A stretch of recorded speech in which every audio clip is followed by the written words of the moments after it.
I love the phrase, I'm going to try something new right before we start recording. Without telling me what it is. That's always good. It's better if I tell you on the recording.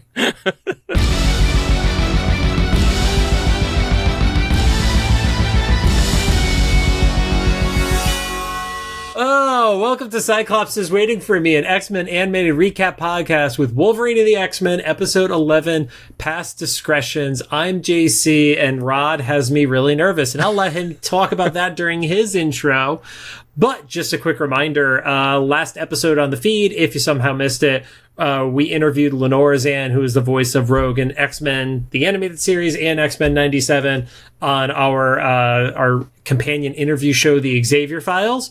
And from the day where this goes live, you have 3 days before she's doing an appearance at the Grove in Los Angeles on Thursday, the 29th. Yep, that's how calendars work. So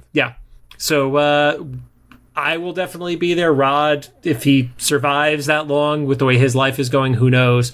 But yeah, definitely check out that interview first and foremost. I'm going to try because I love that Barnes & Noble. I just mentioned to JC before recording that this is AAPI month. And so this is when every corporation is like, hey, you're Asian. Please come to our event and take photos in front of our step and repeat. And so I'm trying to receive the attention while it's happening. It's just been a bit overwhelming.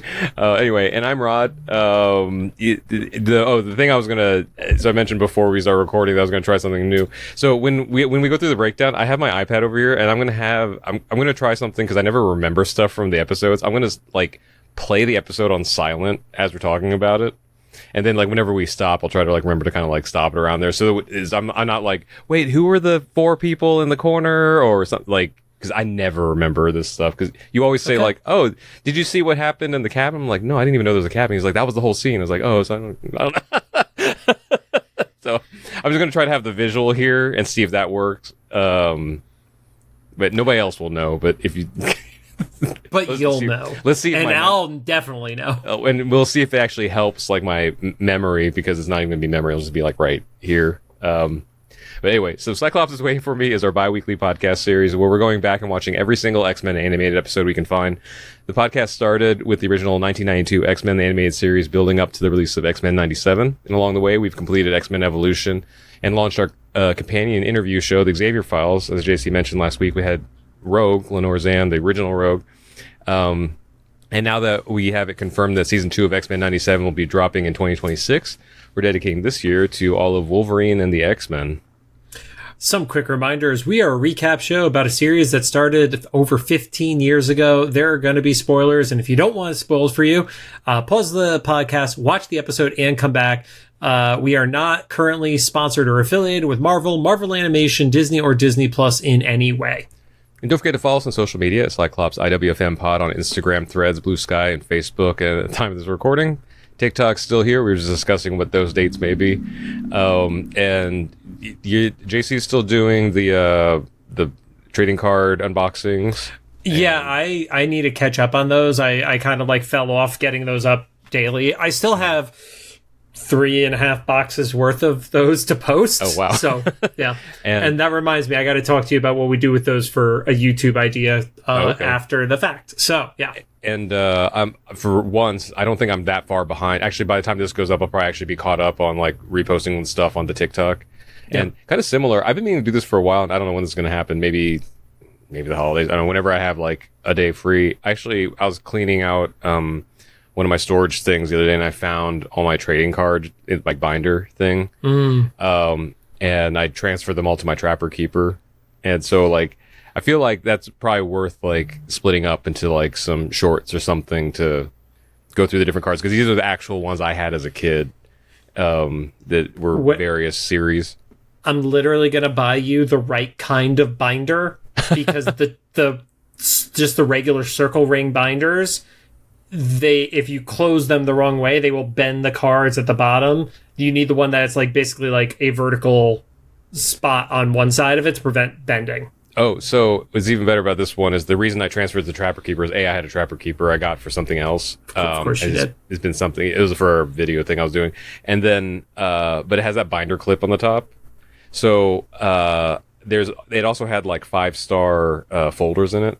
So I put the folders on the bottom so the card specifically wouldn't get bent. Okay. But there's some gems in there. There's a Mortal Kombat trading cards, and there's like a Korean Street Fighter 2 card I got when I was a kid. Like it's all over the place. And I've for some reason I have multiple versions of like the Spider-Man cards that made posters, but specifically the Venom series.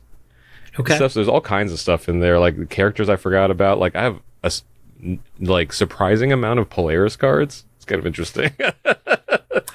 Now on to the show. Today we're going to be talking about season 1, episode 11, titled Past Discretions. It aired on June 5th of 2009. Sits at a 7.4 star rating on IMDb. So I just need to call this out right at the beginning. Totally threw out whatever continuity still existed from the Hulk versus episode with everything aside from the design of Dr. Cornelius. Everything else from that continuity is completely fucked. I was going to say, because I think you mentioned before, either another episode or between recordings, like, oh, hey, Sabretooth didn't die in the movie. Yeah. I think I said that at the end of a recording at some point, yeah. And so I was kind of prepared for that. But even then, I thought maybe it was just going to be one of those, like, not retcons, but you know when they, like, retcon by omission? You know, yeah, like, oh, he actually woke up after Wolverine left or something like that? Yeah, you can just, like, assume that or something. But yeah, like you said, like, there's, like, the cabin and everything. Like, just it's the same setting, but it's a different scenario. And it's also like it's a totally different design for him and shit. And it's like, I don't know. It was a wizard. It was a wizard. Or multiverse. Yeah, that's what brought it back from the dead. Yep. So, because it starts with a flashback, there is no previously on, and you see this like punch-in camera style zooming into the mountains. A guy gets off a helicopter. And then, you know, he's like by a waterfall and you see like a bunch of like rapid fire flashbacks and then a dead guy and then a little girl sees a burning barn. You get the Wolverine face reveal and then you pull out and it's Xavier, who has his only appearance in this episode, which is doing like probably something he should have done with Logan back before he went into a 20-year coma. Yeah. Also, like, just the 20-year separated therapy situation is so weird to me. Your commentary is spot on, because as you were saying that, everything was happening on my little side view here in real time. It was like you were a sportscast announcer, but for like X-Men. So the only Easter egg that any of all the resources that we go to reference this between the wikis, IMDb, and stuff like that is if you watch the opening intro, the little girl who like is running with her little brother is the same character design as this little girl from the episode. Oh. I don't think they're supposed to be the same person because obviously like time jumps and shit like that. But I went through and I double checked and it does look like the same character design. So we're going to touch on character design in the next episode. You probably know why, because I was hella confused because it was supposed to be. But yeah, character design's like that you take with a grain of salt here, right? Yeah, I think it also might just been like, oh, this is a good design. This makes sense. Nobody actually gives a shit about continuity for an intro. So yeah, especially with this episode, right?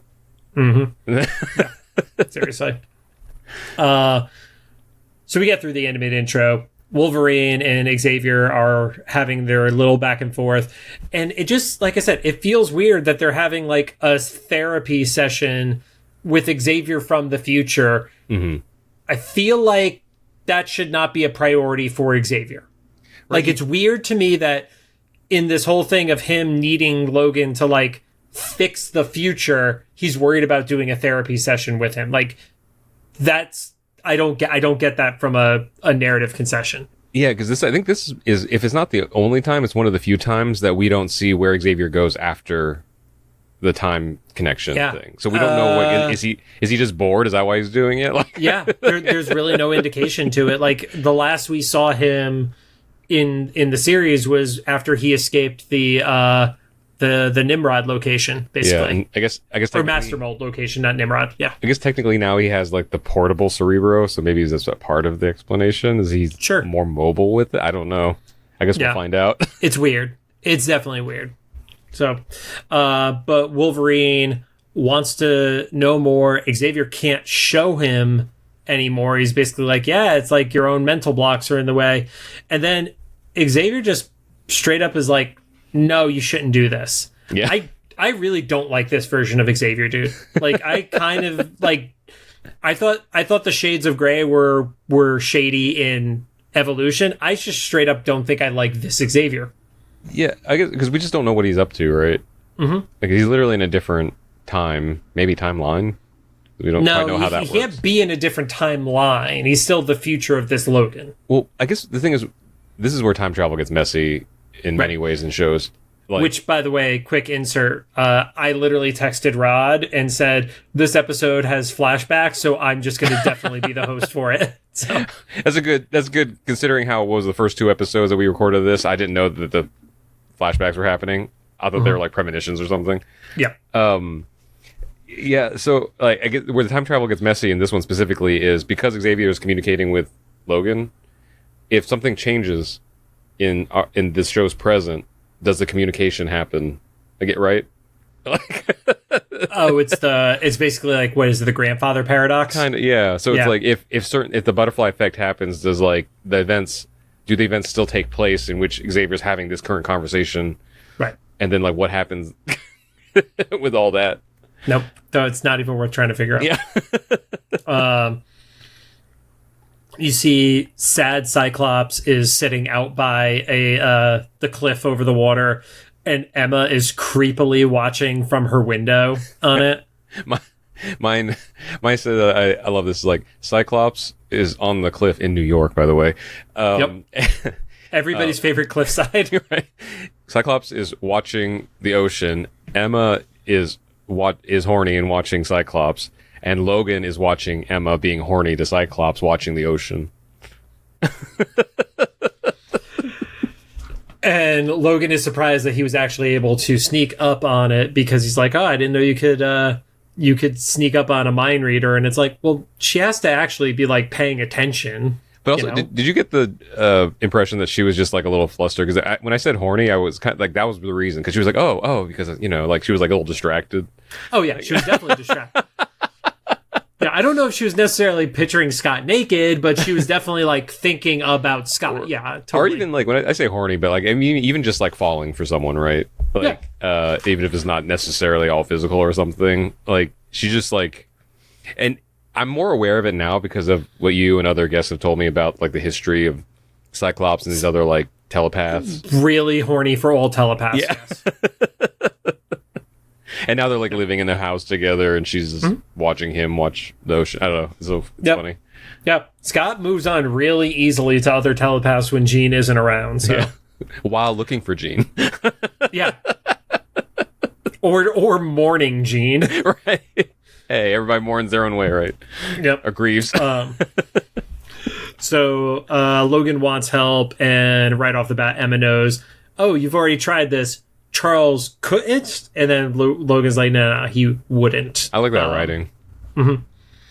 So you get a jump over to that top of a skyscraper that the Brotherhood is using as their base, which I guess is essentially no different than that apartment building in downtown LA that has become the giant graffiti place. The graffiti towers. The graffiti towers, yeah. I was wondering because it kind of looked like the Empire State Building, right? Or was it just supposed to be generic New York skyscraper? It's generic. Okay. It's not New York. It's New York City. It's just like whatever this Westchester area is with the beach cliff and everything. Yeah, yeah, because they're still close enough to the X-Men. Because otherwise the X-Men would have to like get onto the train to get into New York City for all their Brotherhood shit. I've let go of all geography in most of these shows, but especially this one, because we see like, Wolverine goes to Canada and we don't know what side, but he gets back and forth in a day. So with this one, I'm just assuming it's Westchester because at least in Evolution, they called it Bayville. So you knew it was like a specific area. I think this is just everybody knows it's in Westchester, New York. That's just, gotcha. What it is. So, and you have like a little bit of a back and forth between Rogue and Domino. I don't get Rogue's motivation for being on this team. other than a little bit of what we get from her interaction with Beast later. But it doesn't seem like she wants to be there, other than because she doesn't feel at home with the X-Men. It's like it feels insincere that she's at this location, you know? Yeah, it's a little bit of spite for Wolverine, right? Mm-hmm. Like, yeah.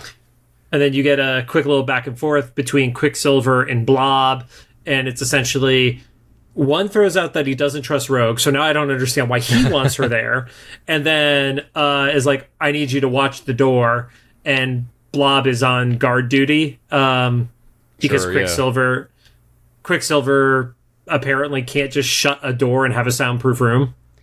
Yeah, a room that we find out has just like a hole in the wall? A massive hole, like from an air duct or air vent that they just left there. I guess, but it doesn't even look like an air vent, right? Because it's just it's literally like a rectangle cut out.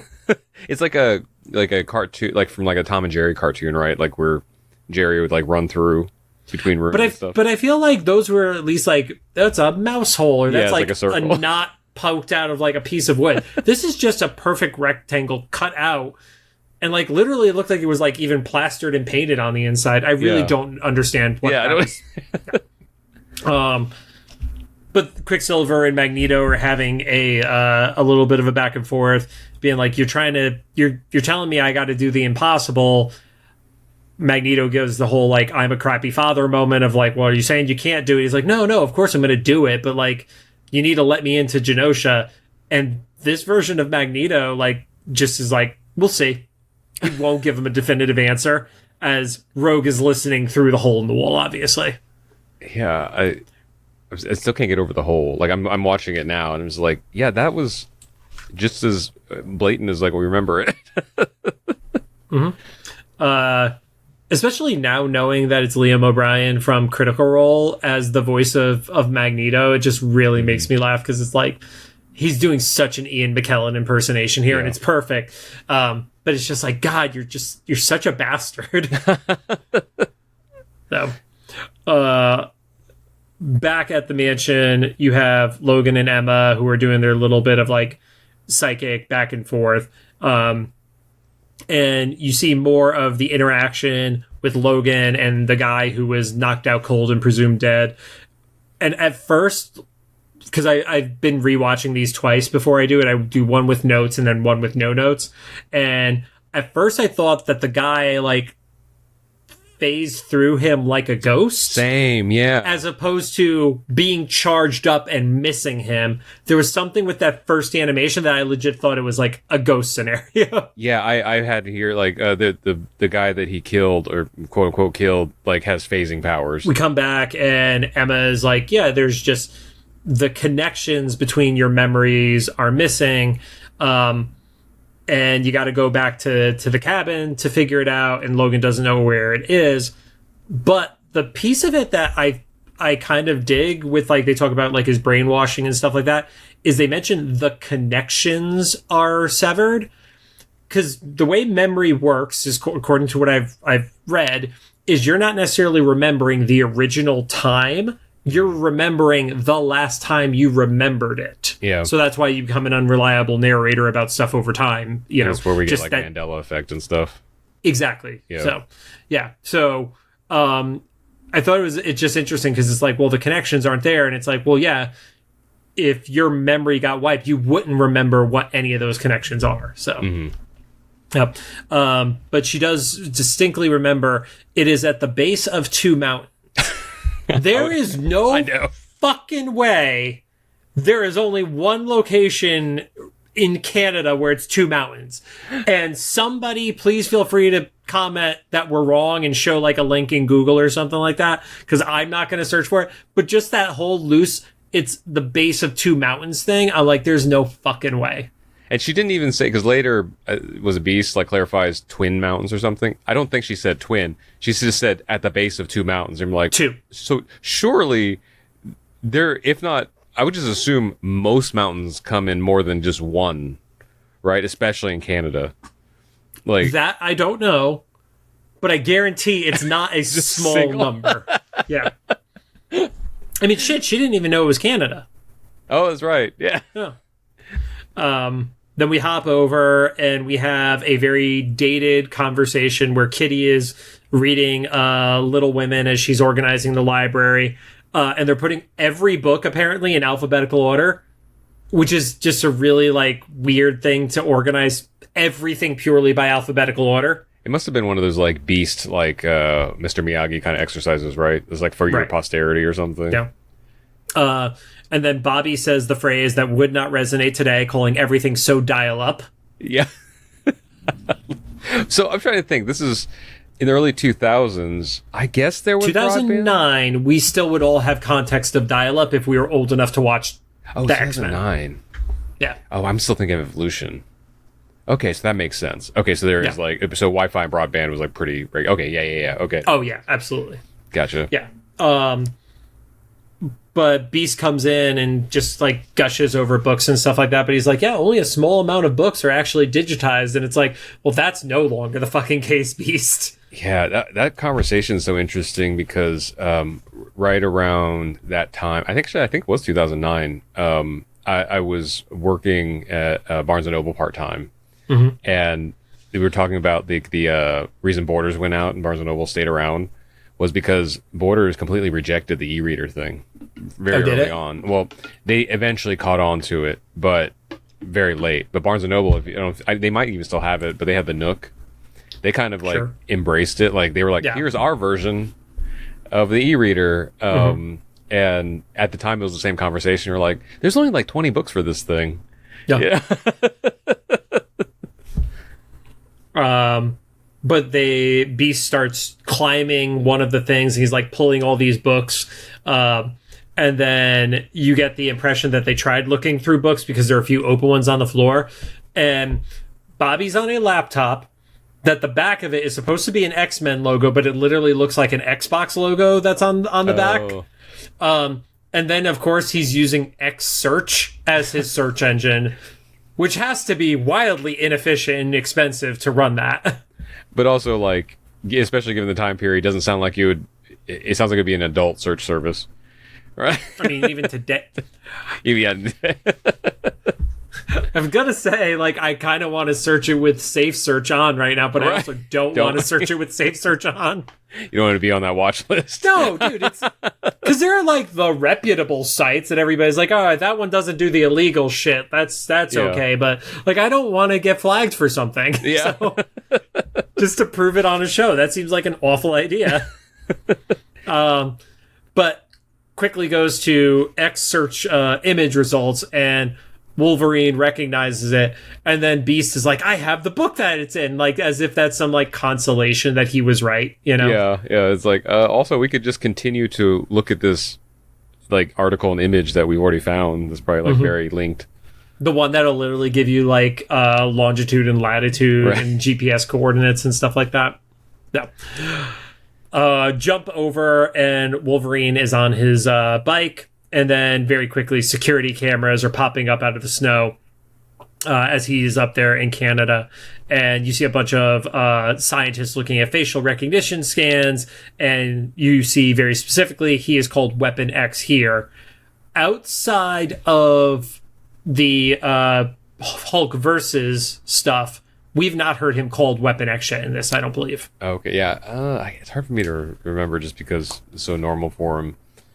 Well, the reason I say that is because later in the episode, when he gets called Weapon X, it actually triggers something with him, which, so I guess, so that took 11 episodes before Wolverine got called Weapon X, because now I'm just assuming that the continuity of Hulk versus Wolverine means nothing. It was all a dream.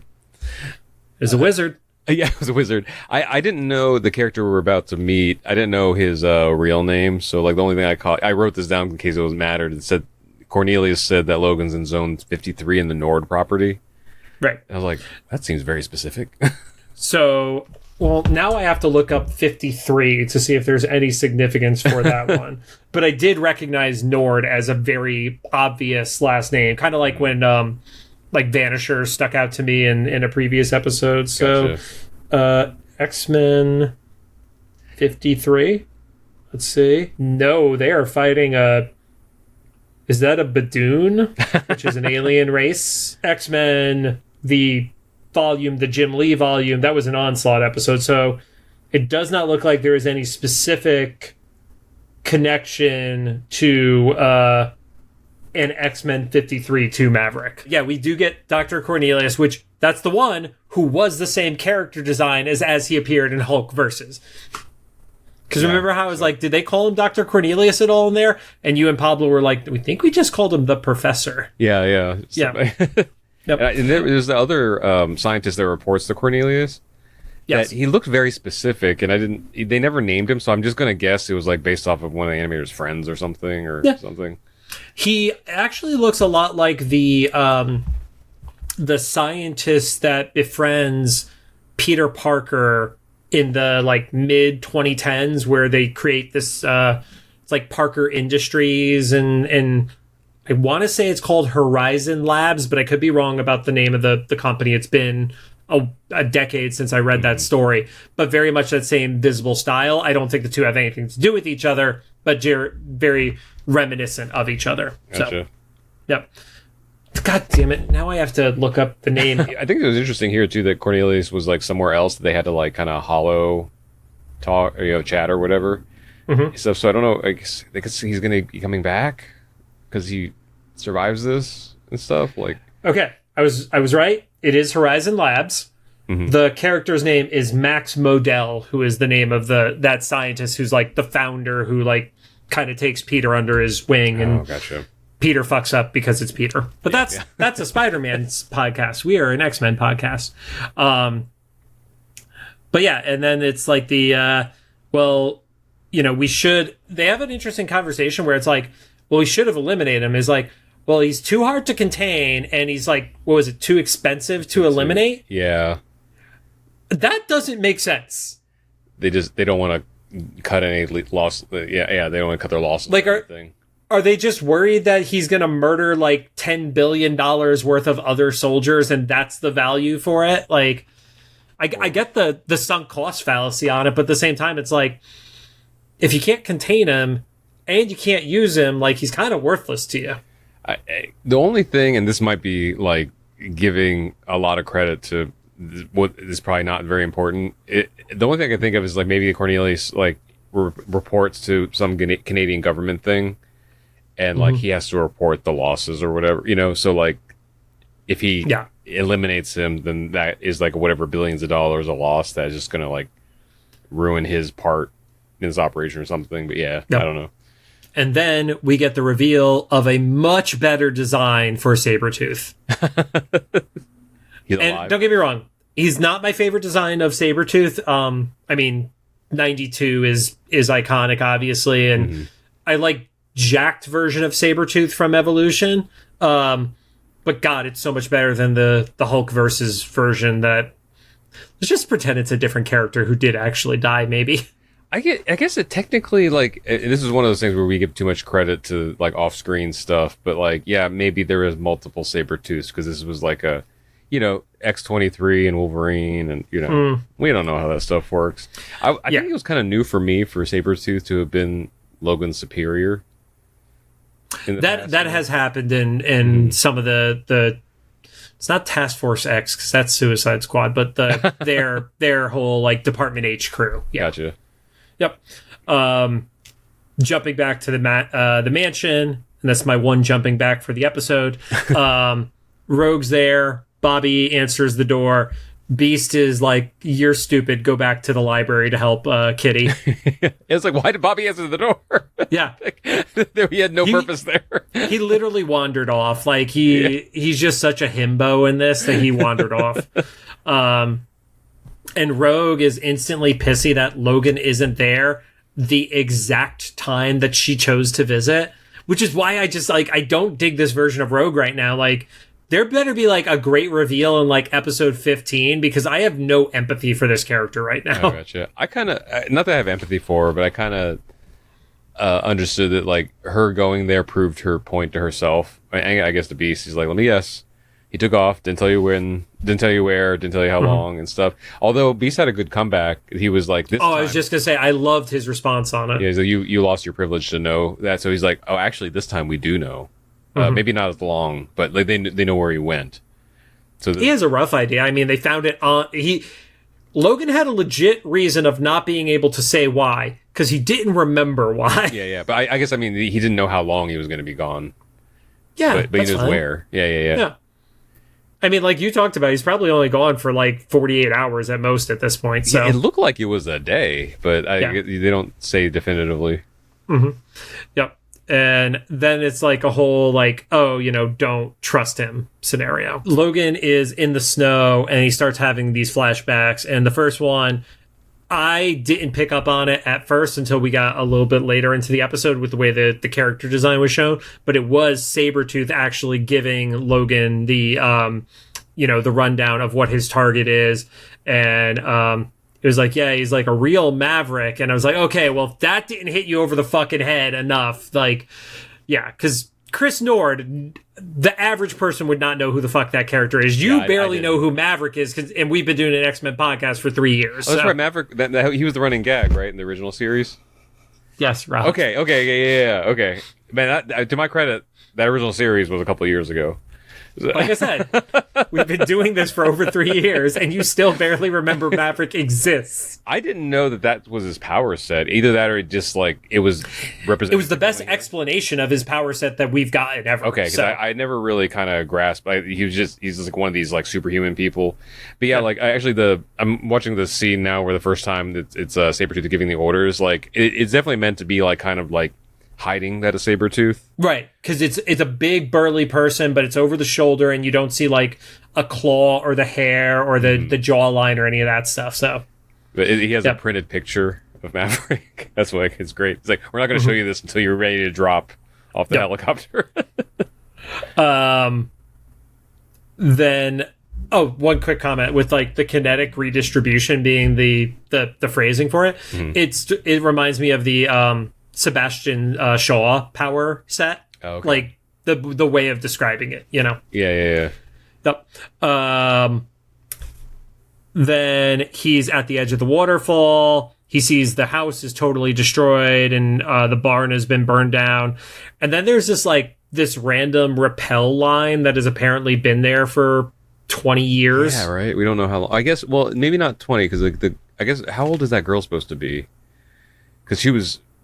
What, 5? She was like, she was 6. Very specifically, they kept pointing out that she was 6. And then, did she say how long it was, or did she just keep saying you took my dad away when I was 6? Yeah, she said she's been waiting for a while. But I mean, the way they represented her, it made her seem like she was about the same age as like maybe Rogue or something. So maybe I was gonna say a decade. Like, I was gonna say somewhere in the range of like a 16 to 24, depending on your art style. You know, maybe 10 to 15 years. Yeah, something like that. Yeah. It's still a long time for a rappel line to still be there. Yeah, it was just kind of like there, and it was also cut, and then he just pulls it out and drops it off the edge for no reason whatsoever. So he can claw his way down. Show off. Yeah. But he didn't even need to do the rappel cut because who gives a fuck? Yeah. He just littered. Psychological. He doesn't want that to still be there. Finds some claw marks of his on like a broken beam. And then, you have the flashback again where he sees the inside of the house and sees the little girl. And there's just like this awful interaction between him where it's like, well, I wouldn't have done this if I knew the person was a father. And I'm like, you were just going to go kill a stranger and you were totally okay with that. What does the kid make a difference on it? Probably just that the kid was there, right? Because that's kind of like one of those assassin tropes, right? Like they don't want to kill the world leader in front of their child or something.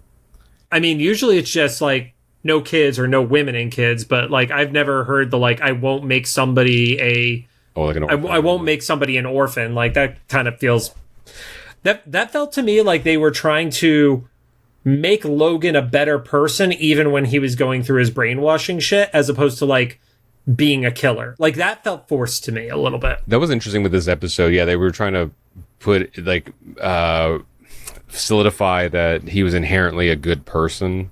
Mm-hmm. And I don't know if I'm familiar with that either, because like you said, like with like Weapon X, I'm just used to seeing him like feral, right? Well, not even necessarily feral, but like he was on missions and offing people. Mm-hmm. Like it wasn't full like Bucky brainwash, but it was also like he was still doing it. Yeah. Yeah. Yeah. So like that person like is not gonna have the level of morals to be worried about making someone an orphan.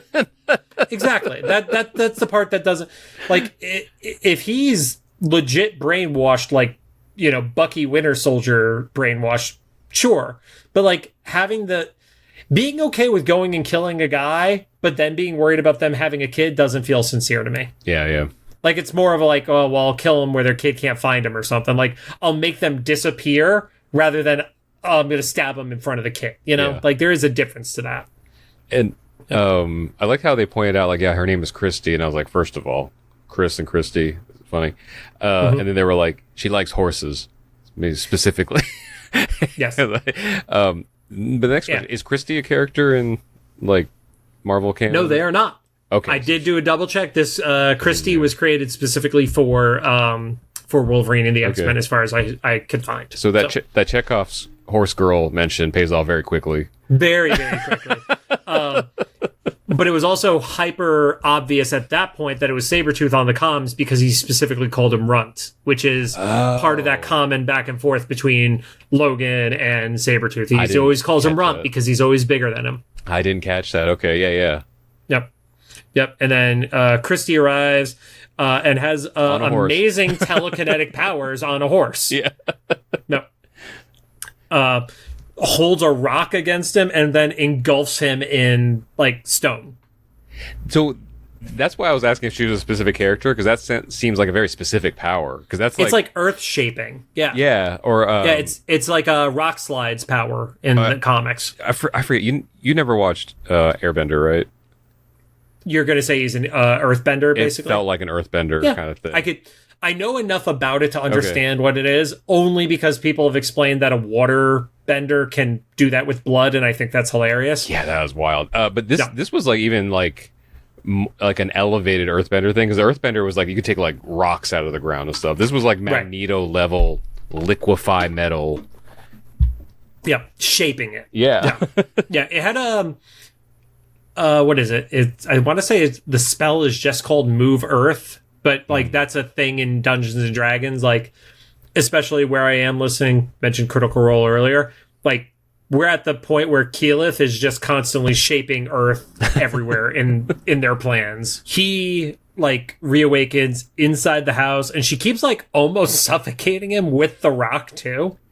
Yeah, I was still also wondering, like, what the extent of that rock formation was, you know? Like, is it actively crushing him? Or is she just like you said, suffocating, like just kind of? I think it's just the suffocation in and out. I didn't get the crushing vibe because he didn't seem like he was in pain. It was mostly less like, shit, I'm stuck and I can't do anything. Yeah. And then she's getting mad because she's like, why'd you take my dad away from me? And he's like, I don't know. He's like, I'm trying to remember myself. Mm-hmm.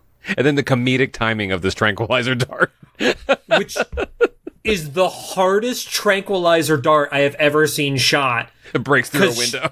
It breaks through a window and it knocks her off her feet. It's not like the normal tranq dart is you get like zapped in the neck and then you fall over. It literally sent her flying. That went through part of her like she should not be alive. Broke her neck or something. Yeah. I guess like if you get hit that way by a sharp thing, like I don't know how bodies work, but that doesn't seem right to me. Yeah, I guess like before it hit her, the explanation was it's Sabretooth, right? So super strength. But yeah, like you're right. I shot it out of a gun. Oh, was it? Okay. I don't know. Yeah, you shoot a tranq dart out of a gun. Come on. I just because I'm watching the footage here, I didn't. He's not care. I guess it's implied that he has a gun, but they don't show him walking in with one. So I was like the only explanation. So you think he threw it like a fucking dart at a dartboard, or did like the like the blow dart? Because that would be funnier. It would be funnier. I don't picture Sabretooth having a blow dart, honestly. And the only reason I say that, because we're also in the cartoon world where Sabretooth has had sticks of dynamite in Alaska. But I think it's because this version of Sabretooth also has a really big electrocution gun. Okay, yeah. So I just assume it's like literally he just hits a different button and it's like the gun from The Fifth Element with like 40 different features. Yeah. Yeah. But yeah, you're right. Once it hits her though, with that much force. That's one of those like if like The Boys has ruined my view of superhero stories because like, oh yeah, then like, her head would just have like her body would have there would be a head. giant hole, like she'd have a dual tracheotomy right now. Yeah, and that's where we get the reveal that Sabretooth has entered. Come back from commercial. I want to say that was a commercial break there, but Logan gets thrown so hard that on contact with the ground, it shatters the whole thing. They don't worry about people being hurt in this show. They really don't. It's like a Daredevil Born Again physics, right? Like, if anybody's watched that, whenever there's a fight scene, you're like, ooh, that guy died because his neck snapped. Nope, the next one, he has a black eye. That's about it. But, my note here was Sabretooth punches Logan into the rest of the flashback that already hit him. Well, this is where he refers to him as Weapon X, because Logan is asking, like, how long it's, like, they had an association to each other, and he calls him Weapon X, and that's where he gets punched into the past. Yes. And you get a little bit more of the back and forth of what happened, where Maverick overhears what is going to happen, and he decides to charge up by just hitting the mallet on the anvil, and then he launches the anvil through the wall at Logan. You get that scene that I thought was the ghost, but it wasn't a ghost. And I love how it's just like, it's not what you think. Like, dude, you literally just said into a comm that you were going to, like, kill him. It's exactly what he thinks it is. Well, two things is, this kind of shows that Logan is like a terrible spy. Because he's like talking out loud. He's so loud. Loud. And not watching his back, and stuff. At all. And the second thing is like, I don't even know if this was on purpose, but they did like father, like daughter. Like they both attack Logan the same way by like throwing a large thing at him to like pin him against the wall. Yep. But that was a really badass scene where he kind of did like a combination like Iron Man Thor thing. I can see that. We hit the thing, but like, yeah, that was probably the best. I don't think I've ever understood Maverick's power until that moment. Then he throws Logan through the barn, which the second that happens, even if we didn't know the barn had burned down from what was shown earlier, you knew getting thrown into the barn, he was going to knock a lamp over. Like, yeah, of all the fight scene tropes, that has to be like a top 10, right? Like that always happens in a barn because hay is flammable. Yeah, and the only thing that was missing was like a horse kicking over the lamp, right? That's the only thing that was missing. Her horse that she rides off on, right. Something like that. Fight continues, goes back into the flashback, and Maverick is basically being like, "Stay the fuck away from my family," and Logan's like, "Okay." And then Maverick stops, so that means Maverick is a shitty spy too, because he believes that. Yeah. Like, I just don't believe the motivation of these two characters, that somebody who is, like, willing to kill somebody was all of a sudden going to stop because they had a kid. And then the other guy who's, like, you're literally invading his home. No, you have that mallet, that's going through somebody's skull. Yeah. But it gives him enough pause that Sabretooth uses the Fifth Element gun and shoots him from behind and electrocutes him. In the modern day, they keep fighting. It mirrors the fight that happens in the past. And Logan is eventually able to knock out Sabretooth, runs back into the barn to try to save Maverick from the fire. And that's when the kid wanders out, sees, we get the full reveal from everything that happened in the beginning. And then the part that we didn't see up until now is as the barn starts to collapse, Logan jumps on top of the girl and saves her and can't find Maverick when everything is settled, and just kind of like leaves a little girl to freeze to death in the snow. Yeah, we never kind of figure out how Christy like survives, because you assume like he takes her somewhere, but she would clearly probably remember that, right? So that's the reason she thinks that he killed her dad. Yeah, because she was just left in the snow. I guess maybe it's the scenario where it was like he knocked on a neighbor's door and ran away or something with her. But like 20 acres away or something? Like they were out in the middle. There's nothing nearby. He had to rappel down to get there. Yep. in the modern day, Sabretooth is basically calling out to Logan that he betrayed him, refers to them being partners before, and Wolverine can't remember who they work for, and that's kind of like the big like piece of it that you think it throws him off his game. Sabretooth is able to electrocute him, and then that's where a rock comes in and whacks Sabretooth like into the tree, and then she murders Sabretooth, or at least attempts to murder Sabretooth. Yeah, cause I guess because she doesn't say it, but like the impression is that she overheard enough to understand what happened. Yeah. She came out of her drug-induced state. Reattached her head. Enough. Yeah. Here's enough that she believes that this guy that she thought killed her dad 10, 15 years ago didn't actually do it now because of the other random monster stranger who shot her in the neck. And then they have like the awkward smiles with each other. Oh yeah, it's because you have to try to animate like this kind of like knowing look to each other. Yeah, the recognition. Yep. Wolverine makes his way back to the Institute, has like a little like thanks moment with Emma. Beast mentions Rogue, and then they have a little bit of an awkward interaction because he's like, yeah, I don't trust her, and Beast is like, yeah, funny, she said that about you. And it's like, why are you believing the girl who literally abandoned the team right now? So there's something about this episode that like parts of it just are driving me crazy, and I don't know why. The only explanation I could have for that interaction is that they're trying to see that something else more went down with Rogue and Wolverine than just abandonment. Right. And and maybe it's because as we're recording this, we're second to last episode of Last of Us is just aired, and if anybody's been watching Last of Us at all, like even without knowing current things, is like there's this like dynamic between Joel and Ellie about trust and stuff, and so maybe this in my head was there. I was like, did something like that happen with Logan and Rogue? Like, it has to have. If it doesn't have a strong enough payoff. Yeah, because it's like, why? So I kind of got why she didn't trust him. Now, but I'm the like, Beast part I was confused about. It's like, why wouldn't Logan trust Rogue? I mean, besides her like running off, but like, yeah, like what? Yeah. And then I don't know if this is just because of what we know about Emma outside of the show or this particular actor's performance. I don't know if you kind of got like Emma's helping everyone to try to like get quiet control over all the team members. Because she kind of gives us the way she says, you're welcome or whatever. It kind of like it seems like it's a little bit more self-serving than she's just generally trying to be a good person.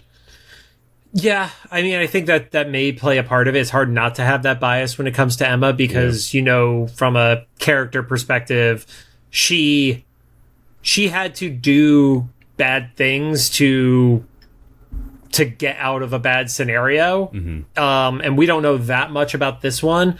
You get the impression that she had to deal with some not great stuff, which is why her institute closed down and stuff like that. So this is one of those times where I'm like, damn, I really wish that this had gotten a second season because I don't think there's a shot that we're going to get all this stuff resolved as we're past the 1/3 mark right now of all the episodes. I think after the next episode, it's the halfway mark, right? Yeah. I mean, it's 25 episodes. Yeah. Yeah. I mean, look at all we have to do, Rod, is look at where it falls on the calendar for a posting. Middle of June. Yep. And then the episode wraps up with Sabretooth going back to the base, giving his comments to Dr. Cornelius, who tells Sabretooth that he expects his report. So I really just want to see the shot of Sabretooth like taking a crayon and writing a report because or he has to type like with his fingers like this because his nails are too big to actually like type on a keyboard. Yeah. He types like a boomer. Like exactly. And then you see that Maverick is still alive, and Sabretooth decides to be like, yeah, we got to keep an eye on your daughter, and Maverick doesn't know he has a kid. So Sabretooth definitely fucked something up by saying that. Either fucked it up or is like purposely trying to like fuck with him. Right? Maybe they don't like each other either. You know what it might be? It may just be that scenario where Sabretooth thinks he's being a smartass by doing it, and he's actually opening up that can of worms. Oh, yeah, that's more likely, right? Yeah. So. Because he didn't mention like the daughter to Logan in the first place. And Yeah. you know, so yeah. But that was a great reveal. I loved the way they gradually rolled out the flashback. I will say, footnote, I know it's a product of its time. I don't like the execution of the style of the flashback with the bright colors. And this is the like literally the flashing flashback. Actually, anybody that's been watching this, like part of the experiment of me having it here, you probably noticed my glasses, these random like white flashes, because whenever the episode is flashing back, it's just like, it's very disorienting. I know at the time, like that was like really exciting. And I honestly don't know. Was it because we were younger and it was exciting? Or was it just CRT TVs weren't as intense? Because this is like HDR, right? So whenever it gets like white, like seeing like full brightness or something. No. I don't know the reason behind it, but I'm not a big fan of it either, personally. But story-wise, like it was really clever, I think, especially for an animated show, like how they like rolled out how everything turned out. I don't completely buy, like you said, Logan was a good person all along. He's a fucking assassin. Or at the very least, a soldier. Yeah, and like, here they kind of painted it more, less of a brainwashing and more of like he did this as his own person, and then they just like erased his memories, and he's still the same person, just not remembering this portion of his life. We have some Logan characterization stuff that we're going to talk about in the next episode, though. Definitely. But yeah, I mean, final thoughts. I thought it was fine.